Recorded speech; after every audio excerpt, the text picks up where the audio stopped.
Olá, sou Rubens Branco. Vamos falar hoje, espero que pela última vez, sobre a reforma tributária. Mais uma vez, havendo dúvidas, entre em contato que o canal vai procurar esclarecer suas dúvidas. Com 398 votos a favor, o plenário da Câmara dos Deputados aprovou o projeto de lei 2337/21, que trata da reforma tributária, que eu já falei que não é reforma nenhuma, é uma mera alteração da legislação do imposto de renda. E muitas coisas mudaram, a começar pela alíquota de imposto de renda, de pessoa jurídica. Como vocês sabem, começamos a discussão pela redução da alíquota do imposto de renda para um determinado nível, depois foi para outro nível, mas no final das contas, o que ficou? A alíquota de imposto de renda de pessoa jurídica foi reduzida dos atuais níveis de 15% para 8%. A partir de 1º de janeiro de 2022, a alíquota base de imposto de renda de pessoa jurídica vai ser 8%. Mas o adicional de 10%, que, como sabemos, começou sendo 10%, depois baixou para 8%, subiu para 9% e voltou para 10%. Muito bem, isto será a alíquota de imposto de renda. 8% mais 10% de adicional, que serão 18% de alíquota. Hoje a alíquota é de 25%, é 15 mais 10. Agora, além disso, vai ter a CSSL, que hoje é de 9%. Entretanto, há uma previsão de que, num primeiro momento, ou seja, já a partir do ano que vem, será reduzido meio ponto percentual, então nós teríamos 26,5%, e se aprovar determinadas restrições a incentivos fiscais de PIS e COFINS, a alíquota da CSSL reduzirá no total 1 ponto percentual. Ou seja, hoje a nossa alíquota básica de imposto de renda pessoa jurídica é de 34%. Passará a ser de 26,5% em 2022 e de 26% a partir de 2023. Agora, a alíquota de tributação dos dividendos que a Câmara já havia aprovado no patamar de 20%, no julgamento dos destaques foi reduzida, finalmente aprovada pela Câmara, para o nível de 15%. Então nós vamos ter 26,5% de alíquota básica de imposto de renda pessoa jurídica, mais 15% sobre a distribuição do dividendo. No total, a carga tributária aumentou. Por quê? Porque se reduziu o imposto básico de imposto de renda pessoa jurídica, mas se colocou a tributação do dividendo pela alíquota de 15%, que vai dar aí uma tributação de 41,5%. Então, como nem todas as empresas distribuem 100% do seu lucro, essa tributação de 41,5% não vai afetar todas as empresas, só aquelas que distribuírem mais de 60% do seu lucro acumulado, vamos dizer assim. Então, para algumas, vai haver efetivamente uma redução, quem não distribuir mais de 60% do seu lucro, para outras, quem distribuir vai ter um aumento de tributação, sim. Coisas importantes que foram aprovadas e a imprensa, não sei se de propósito, mas não se dá muita ênfase, é que foi retirada aquela previsão que alterava as regras de tributação de lucros de companhias controladas do exterior. Aquela que ia obrigar a pessoa física a pagar imposto sobre a valorização do seu investimento no exterior. Isto não passou.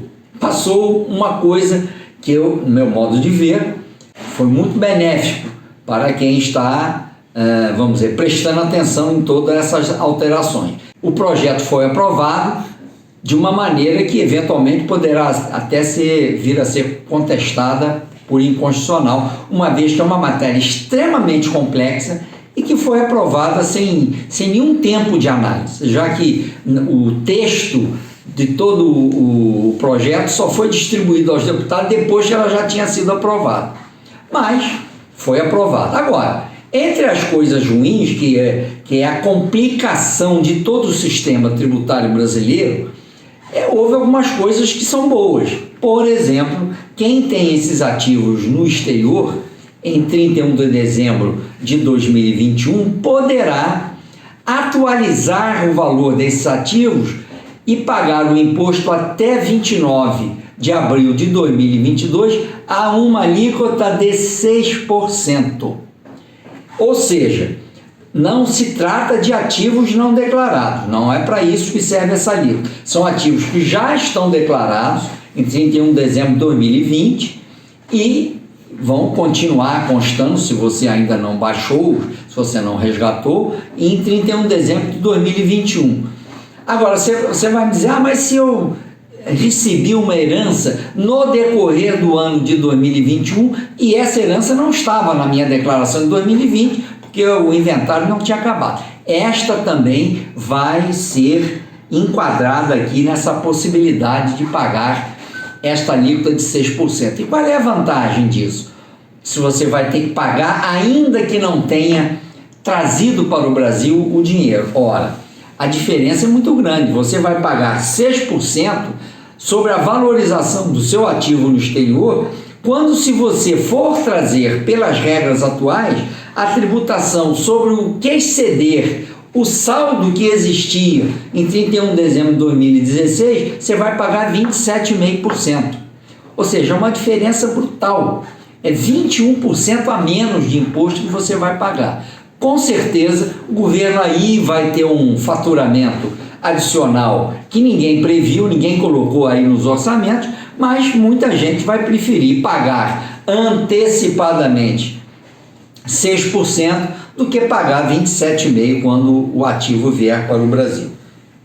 Isto é muito importante. Outra grande mudança que afeta muitas pessoas físicas é a possibilidade de, se você tiver ativos imobiliários ou qualquer outros ativos aqui no Brasil que estejam defasados em relação ao mercado, você vai poder agora, em 31 de dezembro de 2021, ajustar esses bens ao mercado e, sobre esse ajuste, pagar um imposto de 4%. Imagine que você tem uma carteira de ações aí há mais de 10 anos, tem um enorme lucro acumulado. Se você realizar, você sabe que você vai pagar 27,5% ou 15%, que é o imposto sobre ganho de capital. Mas o ganho de capital hoje varia de 15% a 22,5%. Você trocar essa tributação toda por uma tributação de 4%. Então, são coisas que foram colocadas, como sempre, no projeto, que vai agradar alguns setores, quem eventualmente tiver na condição de se aproveitar disso. Mas chama atenção, se você tem imóveis que você pretende vender, pretende alienar em curto prazo, é óbvio que é muito mais vantagem você avaliar esses imóveis ao mercado, agora em 31 de dezembro de 2021, e quando vender, não pagar nada de imposto, porque você já atualizou ao valor de mercado. Ao passo que, se você esperar para vender, você pode ter um enorme lucro, e sobre esse enorme de lucro você vai pagar de 15% a 22,5% de ganho de capital. Fiquem de olho. Como toda norma tributária que fecha portas, ela também abre portas. Eu lembro a todos vocês que procurem seu consultor tributário de estimação e procurem avaliar com ele todos os impactos que essas mudanças podem trazer no seu patrimônio. Foram abertas várias janelas de oportunidade, abertas legalmente pela Câmara e pelo Senado quando aprovar, mas não deixe de consultar o seu consultor tributário, porque pode haver possibilidades de algum tipo de economias adicionais que não estão à primeira vista sendo divulgadas. Uma coisa importante que foi aprovado pela Câmara foi a eliminação do juros sobre capital próprio.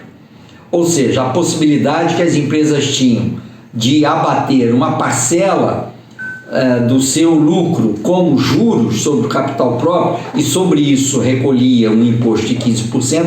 Esta possibilidade foi, acho que, negociação lá com o pessoal da oposição, que teimava em acabar com este que eles entendem como um benefício, quando todos os países da OCDE estão passando a adotá-los. O Brasil realmente é um país muito interessante. Quando todo mundo começa a fazer uma coisa que é importante para o desenvolvimento das empresas, o Brasil faz ao contrário.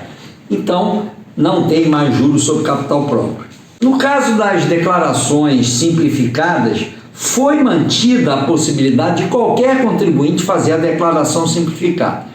A proposta que havia realmente era uma idiotice de acabar com a possibilidade de você fazer uma declaração mais simples para todo mundo. Queriam restringir a declaração simplificada a quem ganhasse só até R$40 mil por ano. Bom, foi mantida a declaração simplificada, mas a despesa, a dedução padrão, foi reduzida.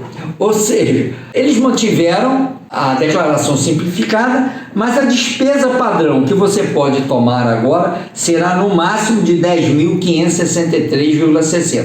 O que isso quer dizer? Que você, ao fazer a sua declaração, você vai ter que somar as deduções de dependente e outras deduções que você tiver, pensões alimentícias. Se tudo isso não superar 10.563, você faz a simplificada, porque na simplificada você pode ter despesas de até 10.563,60 sem comprovar nada. Agora, se as suas despesas se você tem muitos filhos, se você paga pensão para 3 famílias diferentes, etc., provavelmente o total das suas despesas no final do ano vão ser mais de 10.563. Então aí você tem que voltar para o formulário completo, que é onde você poderá tomar toda essa despesa.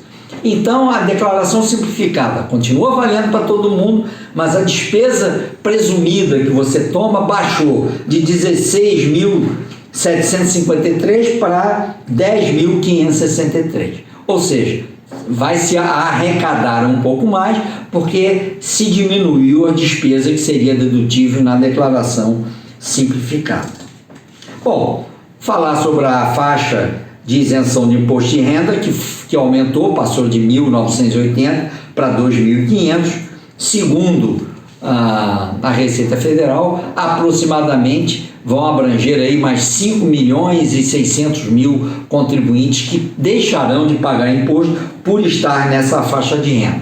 As demais faixas de renda também foram reajustadas, mas em percentuais menores. Esta foi reajustada em 31%, mas as demais faixas foram reajustadas em percentuais menores, o que faz com que mais gente vai pagar mais imposto de renda no ano que vem. Como essas mudanças ainda são recentes, vamos ter aí a próxima semana ou duas para fazer as contas e verificar exatamente quem foi beneficiado, quem será prejudicado nessa mudança da legislação tributária.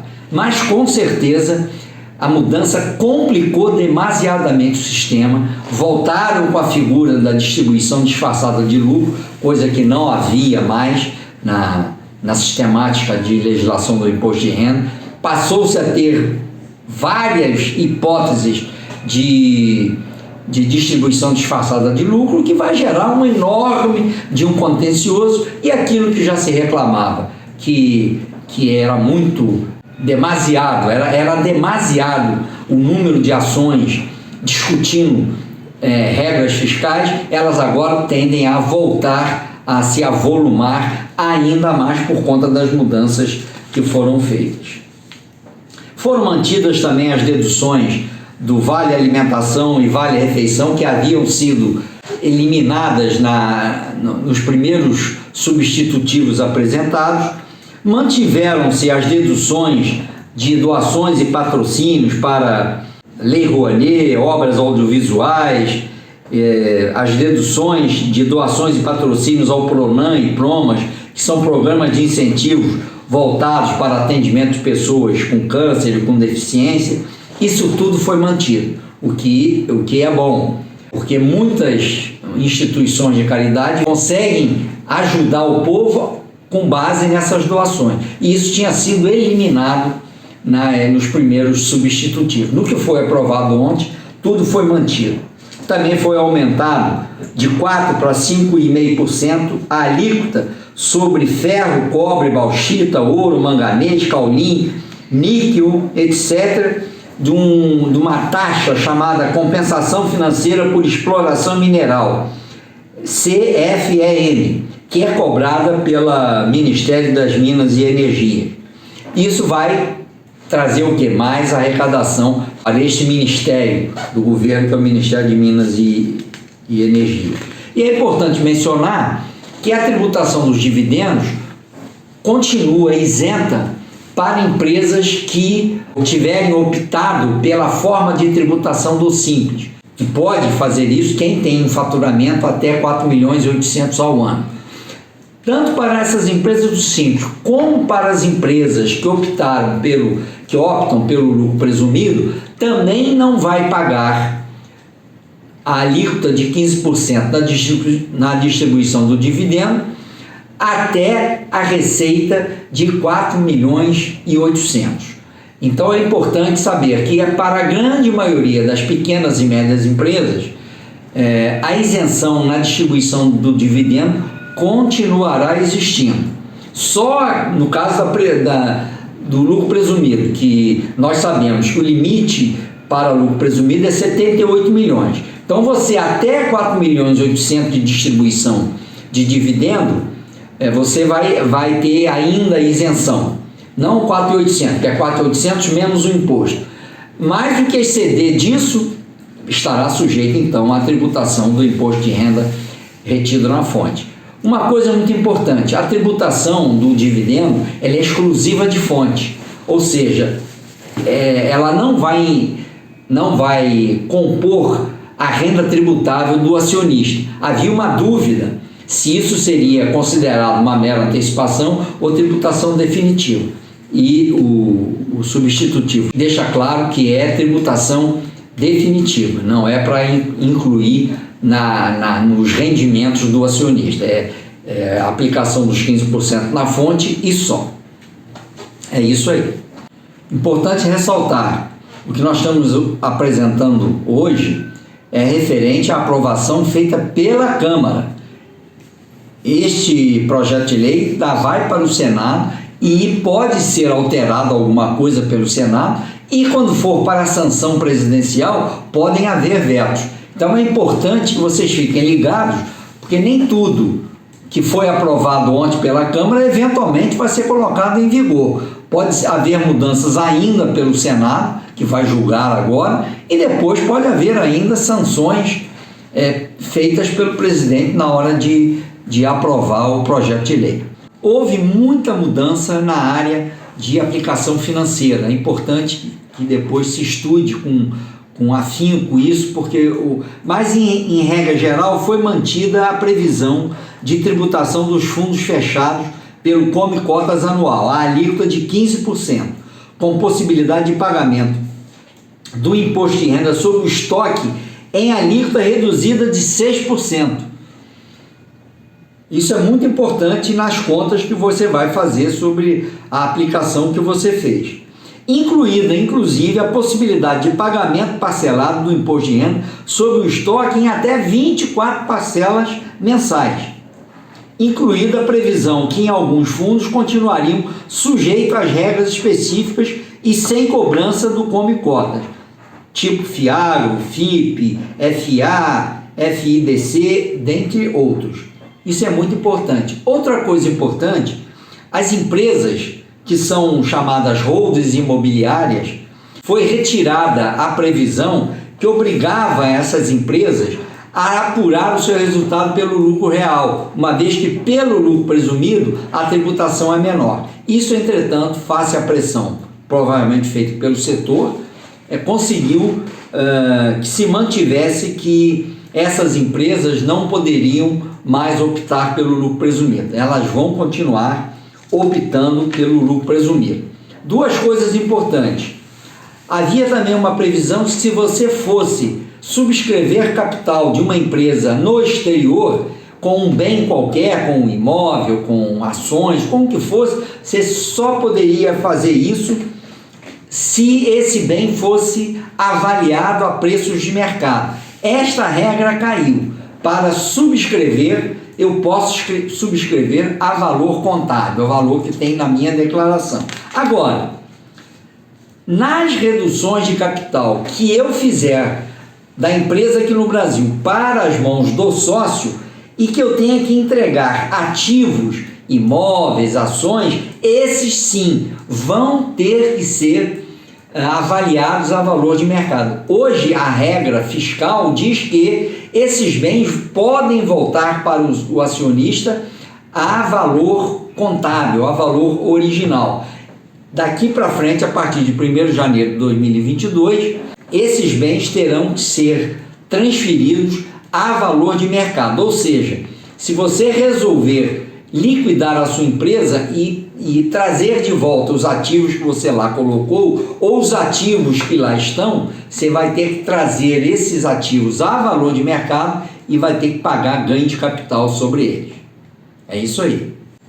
É importante mencionar que a atualização de ativos no exterior e a atualização de imóveis ou bens a valores de mercado aqui no Brasil, se você optar por efetuá-los, o imposto, que no caso do exterior é 6% e no caso de imóveis aqui no Brasil é 4%, deverão ser pagos até o dia 29 de abril de 2022. Então, o importante é você fazer as contas, separar o caixa, porque você vai precisar pagar, saldar isso até 29 de abril de 2022. Isso é muito importante.